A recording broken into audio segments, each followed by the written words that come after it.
Dear friends, today I am going to talk about the topic that is diversity in the living world.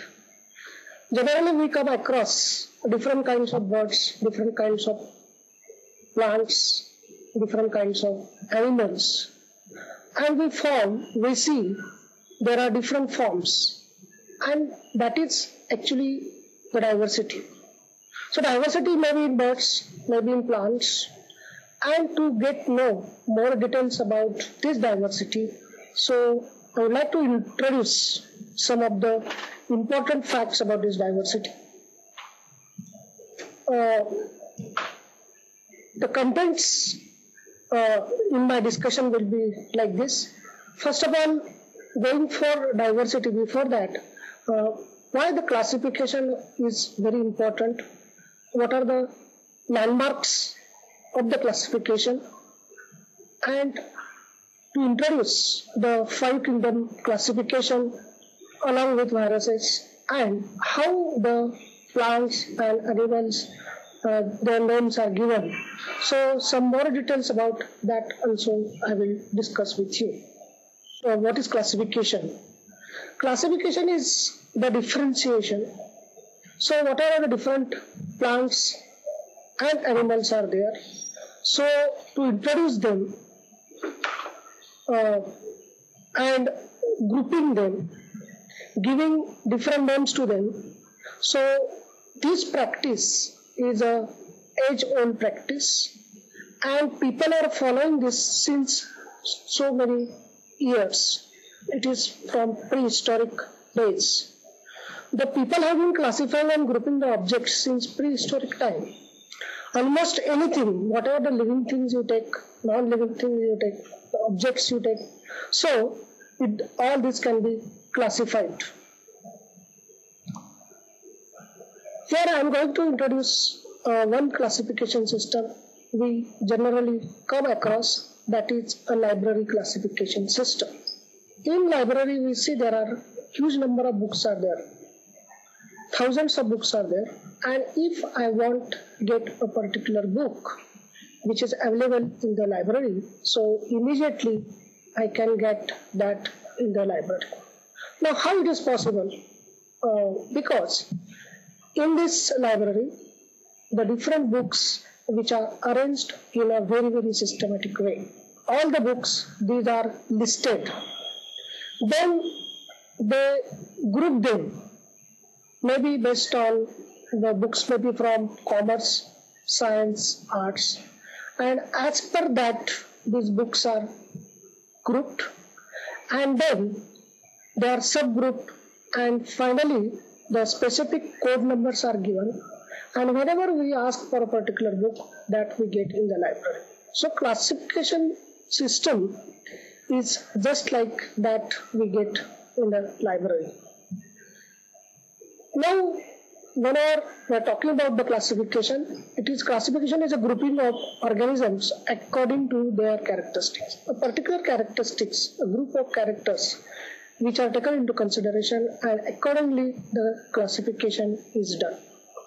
Then second important fact about the classification is that it is a hierarchical organization. So, say for example, if the books, as I already told you, in the library, suppose the books on science, then books in science may be on botany, zoology, chemistry, or on different topics. So this is a hierarchical arrangement. The classification is just like that. Hierarchical organization is there, and each level of hierarchy is called as a taxa. And the science of classifying organisms is known as a taxonomy. This is a very specific science, and in this what we try to do is this: we try to give name, scientific name, to each and every organism which is on this globe. Before going much more details about this, I would like to give a very small activity. ही जी activity मी तुम्हाला देणार आहे अत्यंत सोपी activity आहे, आणि ह्या ऍक्टिव्हिटी मध्ये तुम्ही काय करायचं की इथे 4 क्वेश्चन्स मी दिलेले आहेत, आणि ह्या प्रत्येक क्वेश्चन मध्ये तुम्ही हायरार्कियल अरेंजमेंट, एक स्पेसिफिक अरेंजमेंट मध्ये हे अरेंज करायचे. पहिल्या ऍक्टिव्हिटीमध्ये word, alphabet, book, sentence, paragraph, page, chapter हे असं घेतलेलं आहे. आणि तुम्हाला विचार करून हे आपल्याला हायरार्किकल अरेंजमेंटमध्ये कसं करता येईल हे त्या पद्धतीने मांडायचं आहे. दुसरं ऍक्टिव्हिटीमध्ये मॉलिक्यूल, ॲटम, इलेक्ट्रॉन, कंपाऊंड. तिसऱ्या ऍक्टिव्हिटीमध्ये nucleus, community, cell, tissue, organ, ecosystem and organism. आणि चौथ्या प्रश्नामध्ये family, order, kingdom, species, genus या पद्धतीने आपल्याला ती अरेंजमेंट करायची. हे केल्यानंतर तुम्हाला क्लासिफिकेशन सिस्टमचा जो काही सोल किंवा जो आत्मा आहे तो लक्षात येईल की हायरार्किकल अरेंजमेंट कशी असते. आणि एक वेळा ते लक्षात आलं की पुढे क्लासिफिकेशन करताना आपल्याला खूप सोपं पडेल. आता प्रश्न असा होतो की आपण क्लासिफिकेशन सिस्टम का वापरायचे, त्याचं काय म्हणजे आपण एवढे वनस्पती प्राणी आहेत त्याचं क्लासिफिकेशन का करायचं. तर त्याच्यासाठी तुम्हाला सगळ्यात महत्वाची गोष्ट आहे ती म्हणजे बायोडायव्हर्सिटी. जैवविविधता ही सगळ्यात महत्वाचा भाग आहे. We know that there are different forms of organisms. Another given you the example of birds. We see different kinds of birds and we are also seeing that their color is different, their size is different, their way of flying is different, and that particular thing in birds, that is called as a diversity. Then in organisms, in this living world, we are having very high biodiversity. Almost 2.5 million species are there. This is a very huge number, and if we don't classify them, then it will be extremely difficult to know about these particular plants and animals which are on this earth. We also find that especially in case of insects, the number of insects is very high, and after every species, whatever the species we get, that is of insects. So it is a tremendous number of insects is there. And in case of plants, especially in case of plants, we will see that there are 350,000 species of the plants are there. And unless and until if there is no proper classification, then it will be a very, very difficult thing to get more information about that or to get use these particular plants and animals. What the classification system does, the first thing it does, that is the basic information about the organisms is organized and stored in a very, very specific way. It also helps to keep the track with the information. In a particular organism, a lot of information which is stored on the name of that particular organism. And if I want to get information about that, I will definitely get that information. Say for example, suppose if you take a common example that is of Sadafuli, that is periwinkle. In this periwinkle, its botanical name is Vinca rosea. And a lot of information is stored in this. And I want to know its morphology, its anatomical details, and other details, biochemistry details and others. So I can definitely get all these particular details by just clicking or getting information or searching information on this particular name. Then it helps us to know the evolutionary relationships, the ancestry and relatedness. आपल्याला माहिती आहे की माणूस आणि माकड यांच्यामध्ये खूप close relationship आहे. आणि काही एक्सपेरिमेंट जे माणसावर करण्याच्या आधी ते माकडावर करतात, त्याचं कारण असं की त्याचे जे रिझल्ट असतील ते आपल्याला इकडे त्याचा वापर करता येतो. तर ही जी इव्होल्युशनरी रिलेशनशिप आहे ती आपल्याला याच्यातनं कळते. काही क्लासिफिकेशन सिस्टम्स ह्या स्पेसिफिकली त्या पद्धतीने डिझाईन केलेल्या असतात आणि त्या क्लासिफिकेशन सिस्टम्सला फायलोजेनेटिक क्लासिफिकेशन सिस्टम्स असं म्हणतात. आणि त्याच्यावरनं आपल्याला दोन ऑर्गॅनिझम्स मधला रिलेटेडनेस किंवा ते किती जवळ आहेत ते आपल्याला कळू शकतं. आणखी एक महत्वाचा भाग क्लासिफिकेशनचा यूज म्हणजे त्यांना एक प्रेडिक्टिव्ह व्हॅल्यू असते.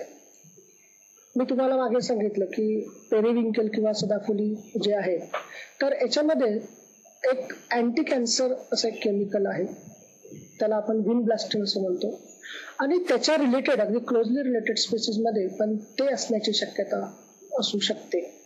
तर हे प्रेडिक्टिव्ह व्हॅल्यू आपल्याला प्रेडिक्ट करता येऊ शकते आणि त्याच्यासाठी क्लासिफिकेशन करणं आवश्यक असतं. आता टॅक्सॉनॉमिस्ट किंवा जे प्लांट्स किंवा ॲनिमल्स हे क्लासिफाय करतात तर ते कशा पद्धतीने क्लासिफिकेशन करतात. तर पहिली गोष्ट ते काय करतात की फील्डमध्ये जाऊन वेगवेगळ्या प्रकारच्या ज्या काय प्राणी वनस्पती असतील ते कलेक्ट करतात.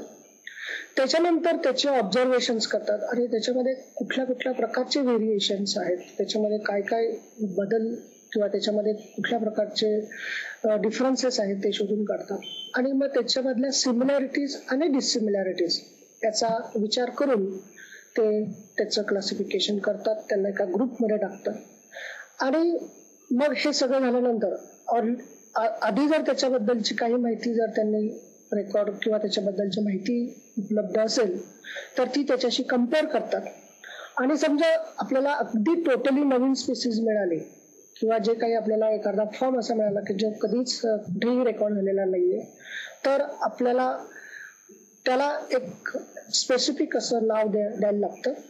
We have to give a specific or scientific name to that and of course there are some rules and regulations for this. त्याला काही रूल्स आणि रेग्युलेशन्स आहे ते फॉलो करून आपल्याला त्याला एक विशिष्ट नाव असं देतात आणि मग ही सगळी माहिती जी आहे ती सगळ्या जगाला कळण्यासाठी किंवा जे सायंटिफिक फील्डमध्ये काम करत असतील त्याचबरोबर काही सामान्य लोकांनाही कळण्यासाठी आपल्याला ही सायंटिफिक जर्नल्स मधून ती पब्लिश केली जाते आणि त्याच्याबद्दलची सगळी इन्फॉर्मेशन ही जगभर त्या स्पीसीज बद्दलची उपलब्ध होते. पण हे जरी सगळं असलं तरी क्लासिफिकेशन करताना किंवा आपल्याला अनेक प्रॉब्लेम्स त्याच्यामध्ये येतात, अनेक गोष्टी त्याच्यात येतात. एक म्हणजे बऱ्याच वेळा त्याचे सायंटिफिक नेम जे असतात किंवा ते शास्त्रीय नावं जी असतात ती बदलत असतात.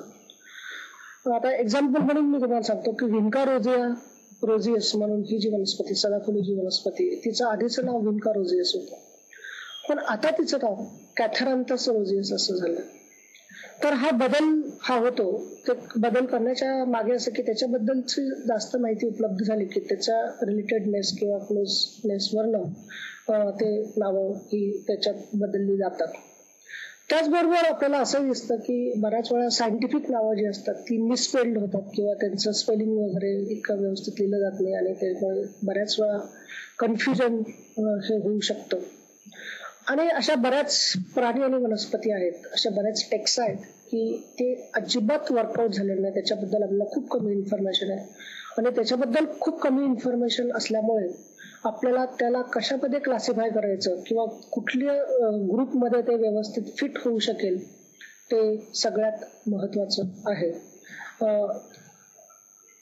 आता याच्यातला पुढचा महत्वाचा भाग म्हणजे एखाद्या प्राण्याला किंवा वनस्पतीला शास्त्रीय नाव देणं. आता हे नाव देताना आपण जसं एखाद्या बाळाचं बारसं करतो आणि नाव देतो तशा पद्धतीने इथे नाव दिलं जात नाही. इथे शास्त्रीय पद्धती वापरली जाते आणि त्यासाठी बायनॉमियल नॉमेनक्लेचर हे कार्ल लिनियस हा जो काही शास्त्रज्ञ होऊन गेला त्याने ही पर्टिक्युलर सिस्टम फॉलो केली आणि नॉमेनक्लेचरचे रूल्स काही त्याने सेट केले, ते दिले आणि त्याने two name system of classification he has given. The first name is genus and the second name is the species. And whenever we will give name to any plant or animal or bacteria, so there we have to use particular system and the first name will be always genus and the second name will be the species. Then the scientific names which are given to the organisms are always we have to write them in italics or we have to then underline them. And genus name is always capitalized and the species name is always in the lowercase. And I have given the example that is in Pisum sativum. So in both ways how it should be written scientifically that I have already shown here. The next important thing here is the taxonomic categories. ही जी काही classification arrangement आहे, this is a hierarchical arrangement is there. आणि हे व्यवस्थित कळावं म्हणून मी military organisation असं असतं आणि बायोलॉजिकल ऑर्गनायझेशन, तर त्याच्यामध्ये खूपच सिमिलॅरिटी आहे. मिलिटरी ऑर्गनायझेशन आपल्याला माहिती असेल की सोल्जर, त्याच्यानंतर स्क्वॉड, नंतर प्लॅटून, कंपनी, बटालियन, रेजिमेंट आणि ब्रिगेड असं त्यांचं ऑर्गनायझेशन असतं. आणि तशाच प्रकारची कॅटेगरीज आपल्याला, त्याच्या जवळपास सिमिलर कॅटेगरीज आपल्याला बायोलॉजिकल ऑर्गनायझेशन मध्ये दिसतात. त्याच्यामध्ये स्पीसीज हे सगळ्यात लोवेस्ट कॅटेगरी, नंतर genus, family, order, class, phylum आणि किंगडम. जर वनस्पती असेल तर आपल्याला डिव्हिजन आपण ते क्लासिफाय करतो, आणि जर ॲनिमल असेल तर फायलम मध्ये त्याला आपल्याला क्लासिफाय करायला लागतं. आणि खाली एक सेंटेन्स दिलंय, king Philip came over for good soap.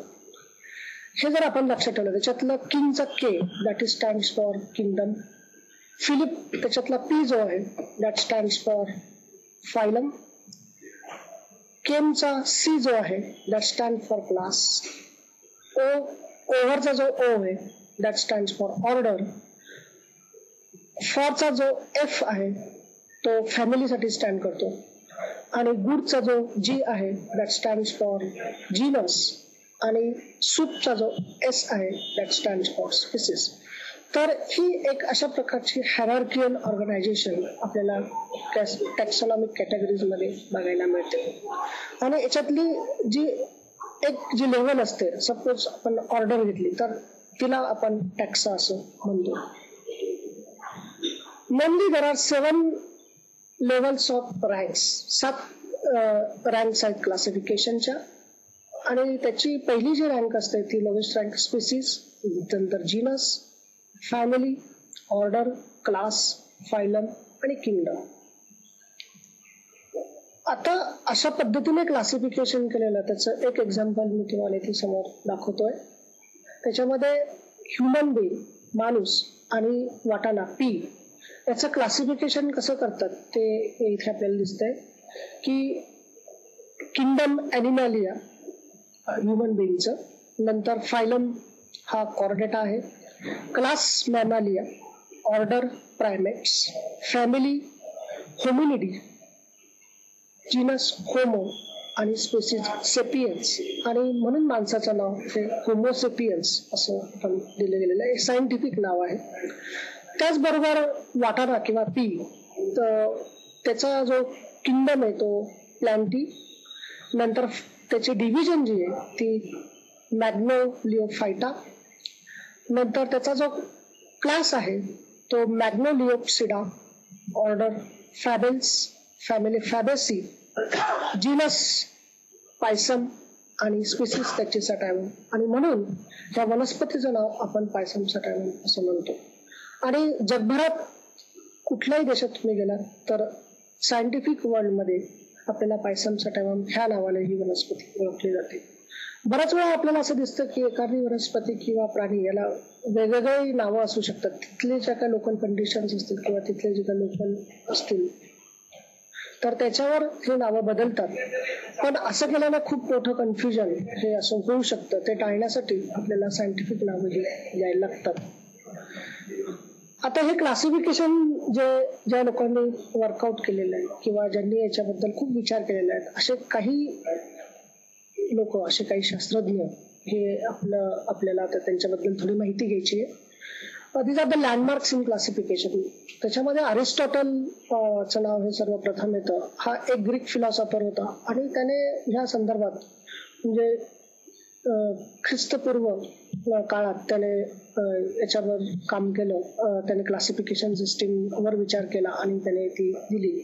आणि त्याच्यातल्या काही गोष्टी अजून सुद्धा वापरल्या जातात. म्हणजे आपण जे व्हर्टिब्रेटा किंवा इनव्हर्टिब्रेटा ॲनिमलचं जे क्लासिफिकेशन करतो ते बरंचसं अरिस्टॉटलने जे काही क्लासिफिकेशन सिस्टीम त्याच्या काय मांडली होती त्या पद्धतीने दिलेली आहे.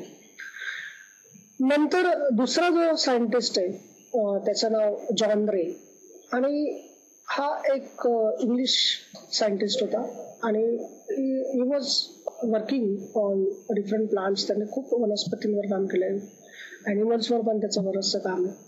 आणि त्याने जी सगळ्यात महत्वाची देणगी आपल्याला दिली ती म्हणजे स्पीसीज नावाची जी संकल्पना आहे ती आपल्याला दिली.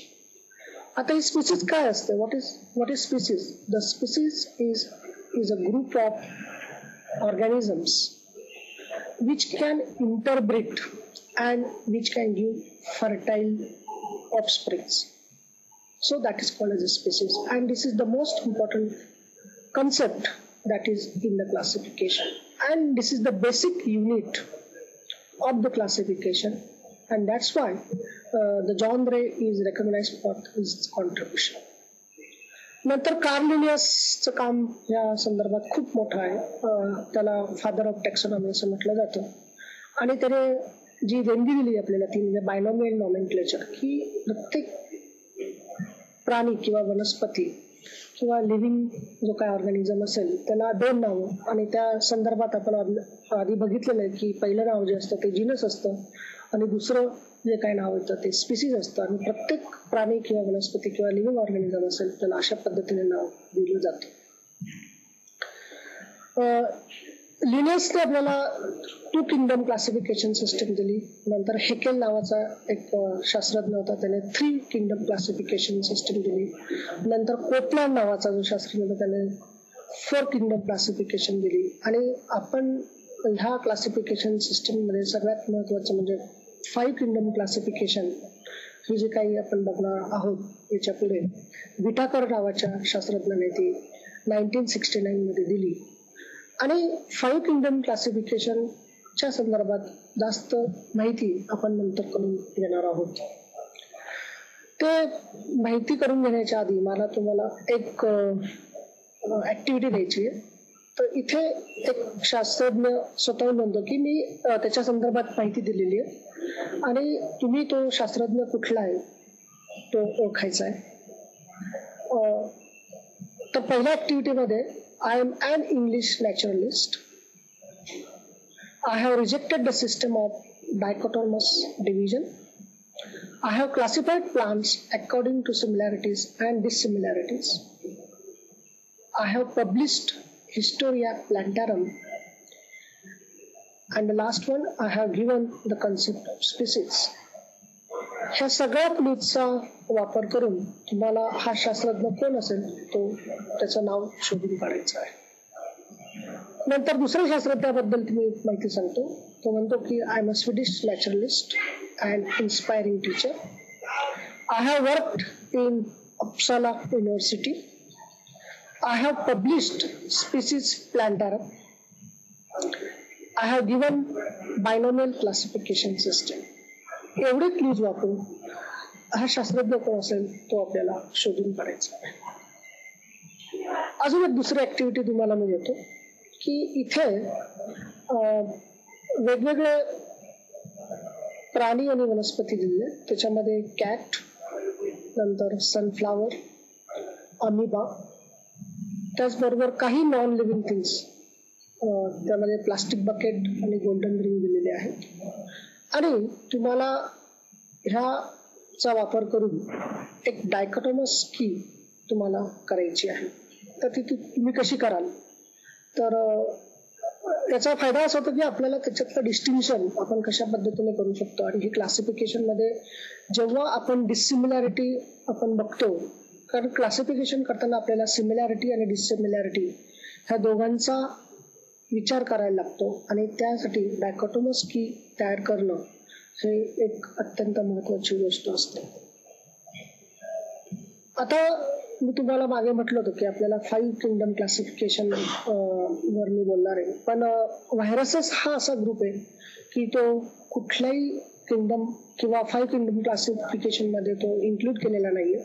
पण आपल्याला त्याच्याबद्दल अधिक माहिती करून घ्यायची आहे.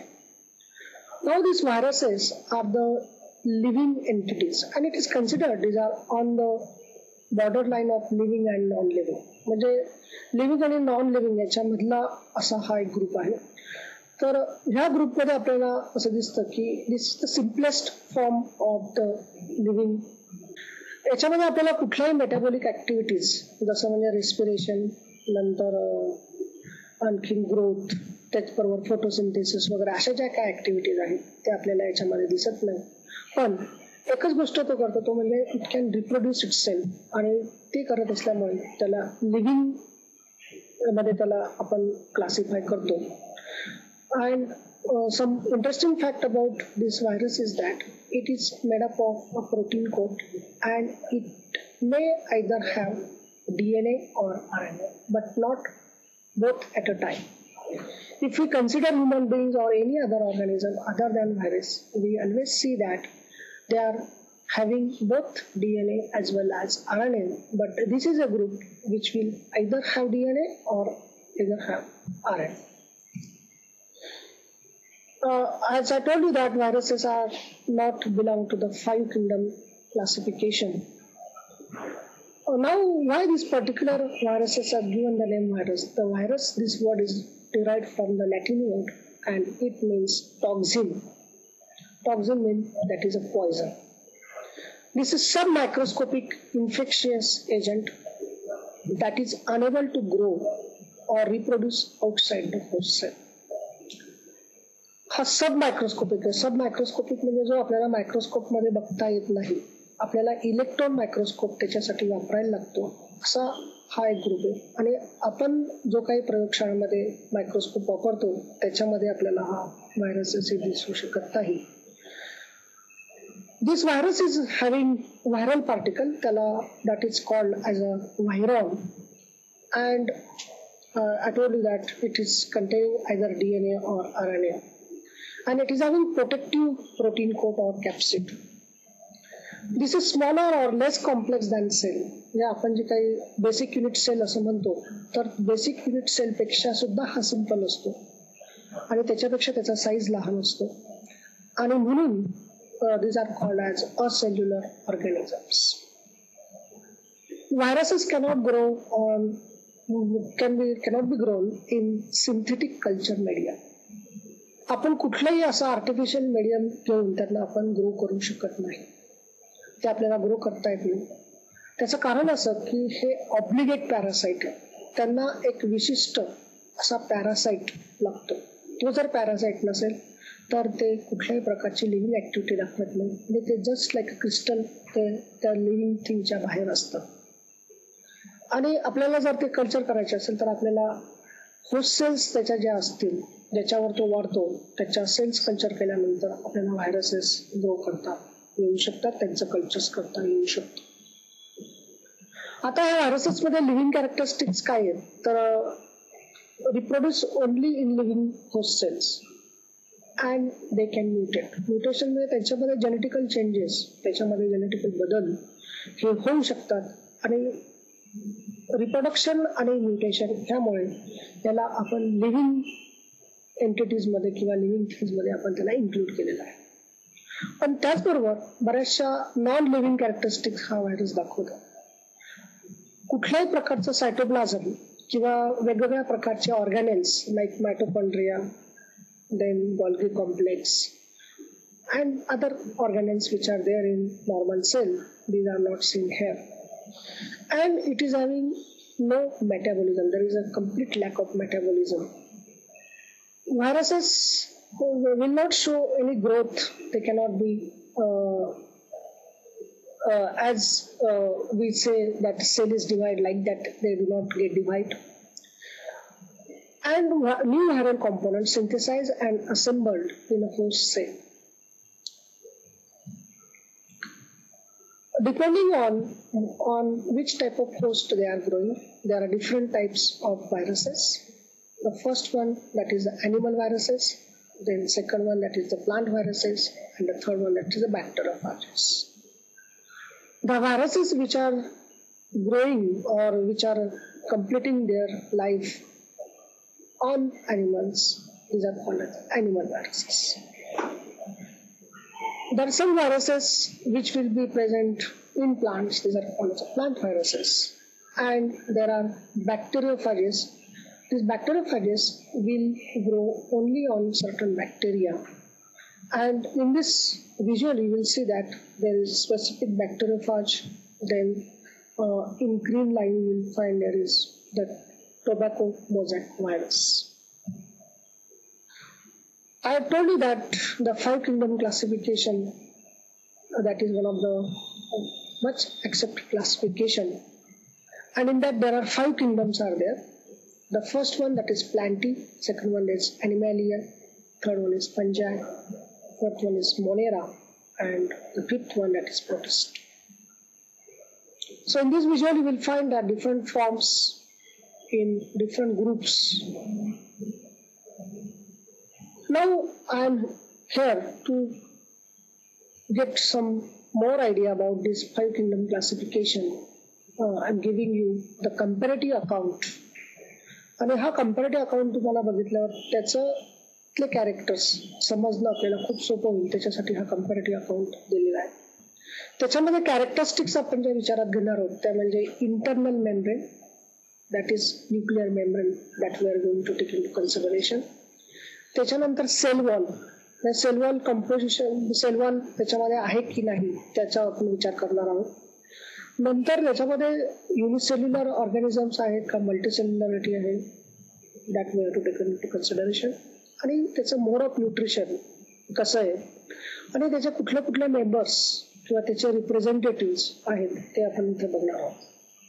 त्याच्यातला पहिला ग्रुप जो मोनेरा आहे त्याच्या 10,000 स्पीसीज साधारणतः आपल्याला मिळतात आणि याच्यामध्ये न्यूक्लिअर मेम्ब्रेन हे आपल्याला दिसत नाही, ते ॲब्सेंट असतं. आणि as this nuclear membrane is not there then it is considered as a prokaryotic sale.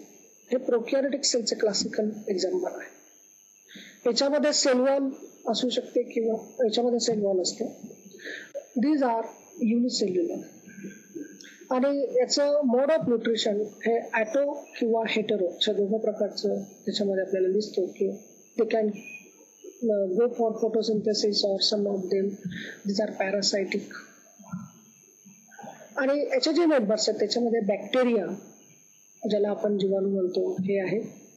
नंतर ब्लू ग्रीन अल्गी, ज्याला आपण सियानोफायटा असं सुद्धा म्हणतो, हे त्याचे महत्वाचे मेंबर्स आहेत. नंतर दुसरा जो ग्रुप आहे त्याच्यामध्ये 2,50,000 स्पेसिस प्रोटिस्टा आहे. याच्यामध्ये internal membrane, nuclear membrane present असतो. सेल वॉल ही प्रेझेंट किंवा ॲब्सेंट असू शकते. नंतर हे जे ऑर्गॅनिझम्स आहे हे युनिसेल्युलर किंवा मल्टीसेल्युलर अशा दोघा प्रकारचे असू शकतात आणि यांचं मोड ऑफ न्यूट्रिशन हे ऑटो किंवा हेटेरो असं दोघं प्रकारचं असू शकतं. आणि यामध्ये प्रोटोझोआ, अमिबा वगैरे जे काही आहेत प्राणी ते आपल्याला याच्यामध्ये आपण क्लासिफाय करतो. नंतर अल्गी, शेवाळ, स्लाईम मोल्ड्स हे या ग्रुपमध्ये येतात. नंतर तिसरा जो ग्रुप आहे तो पण मोठा ग्रुप आहे, त्याला आपण फंजाय म्हणतो किंवा ज्याला मशरूम किंवा कवक असं म्हणतो, हा एक मोठा ग्रुप आहे.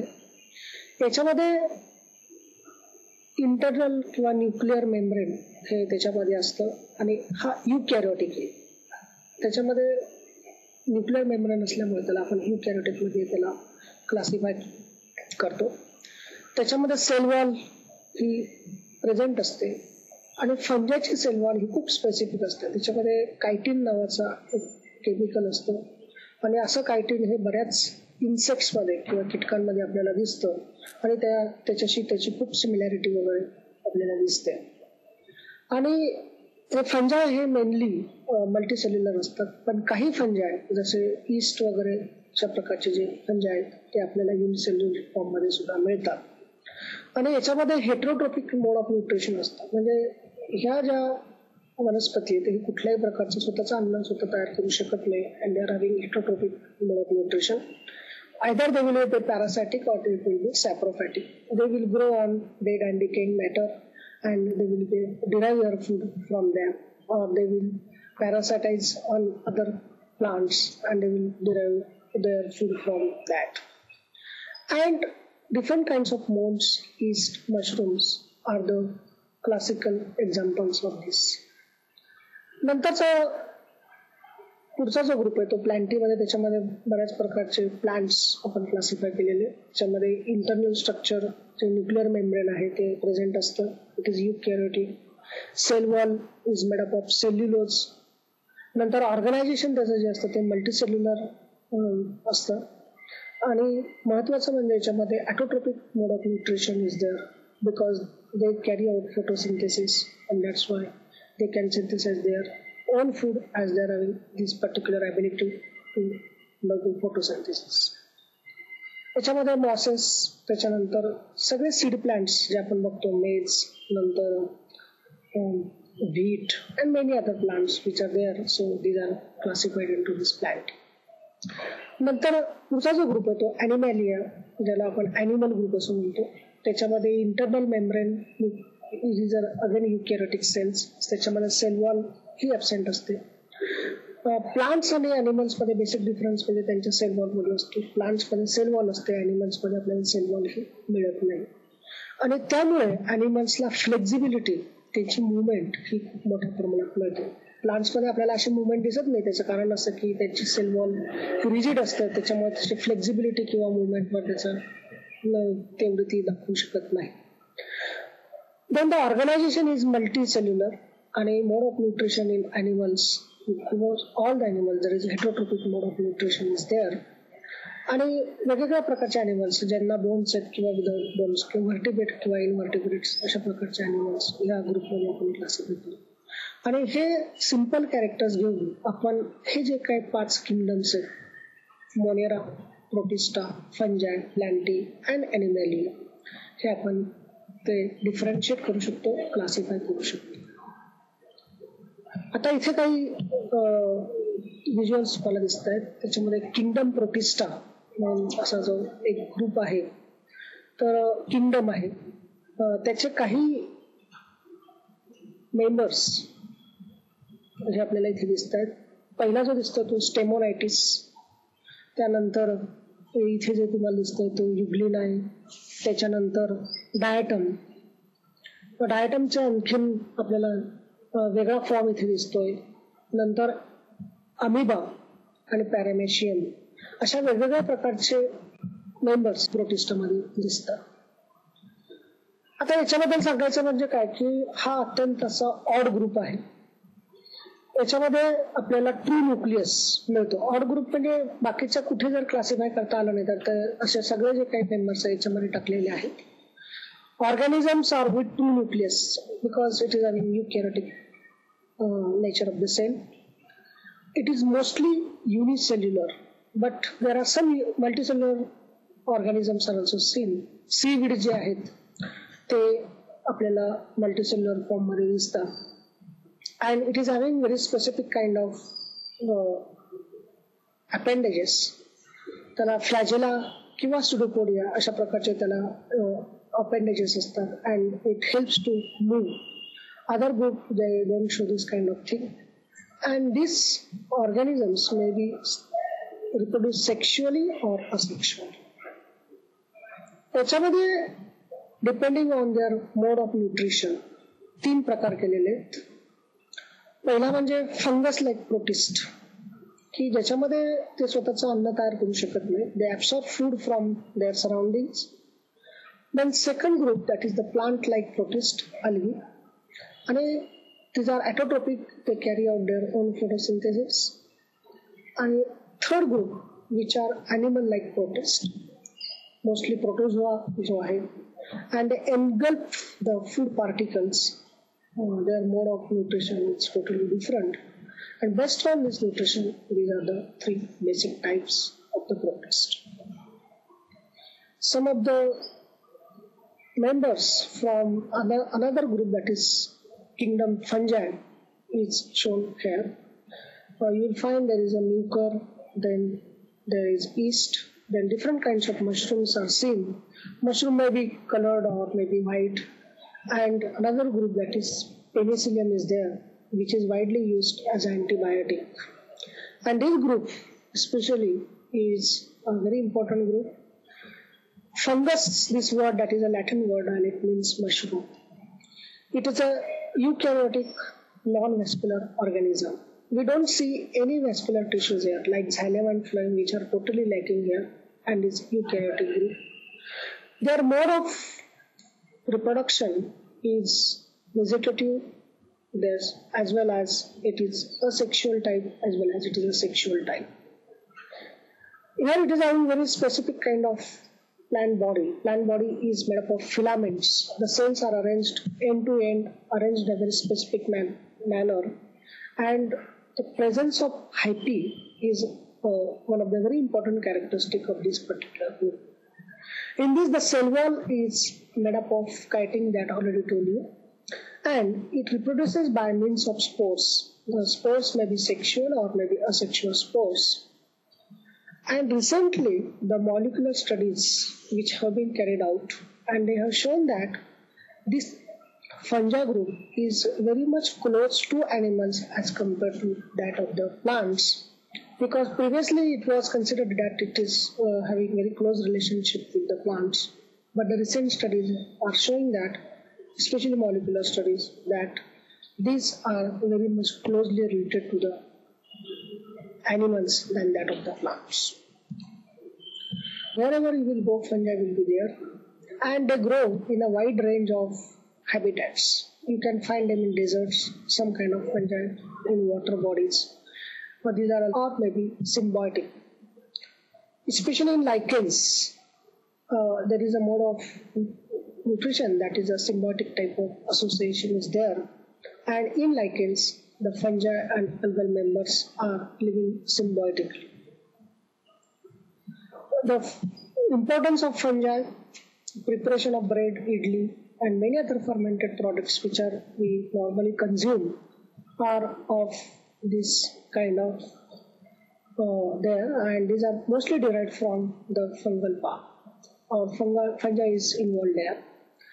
Then mushroom farming is done on a very large scale.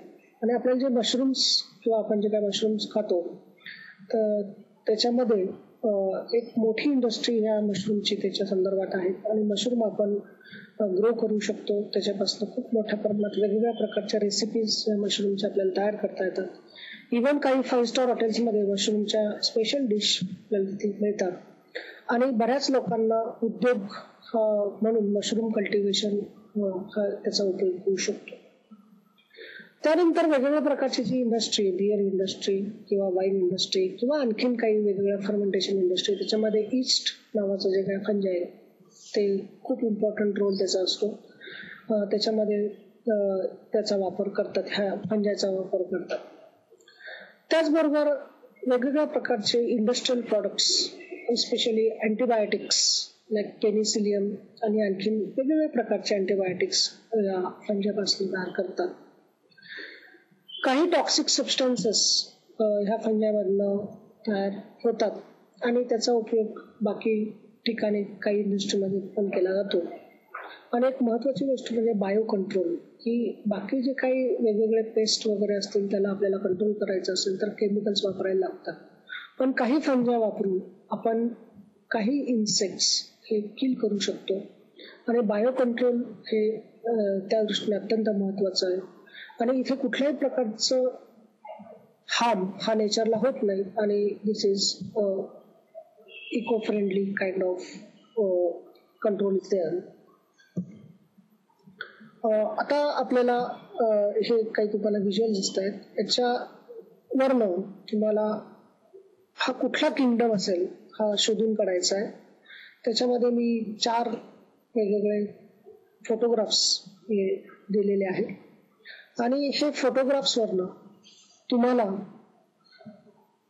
कुठला किंगडम असेल तो शोधून काढायचा आहे. त्याचे काही कॅरेक्टरिस्टिक्स मी बघितले, त्याचबरोबर त्याचे काही मेंबर्स, त्याचे रिप्रेझेंटेटिव्ह आपण बघितले, त्याच्यावरनं तुम्हाला शोधून काढायचा आहे. Thank you very much.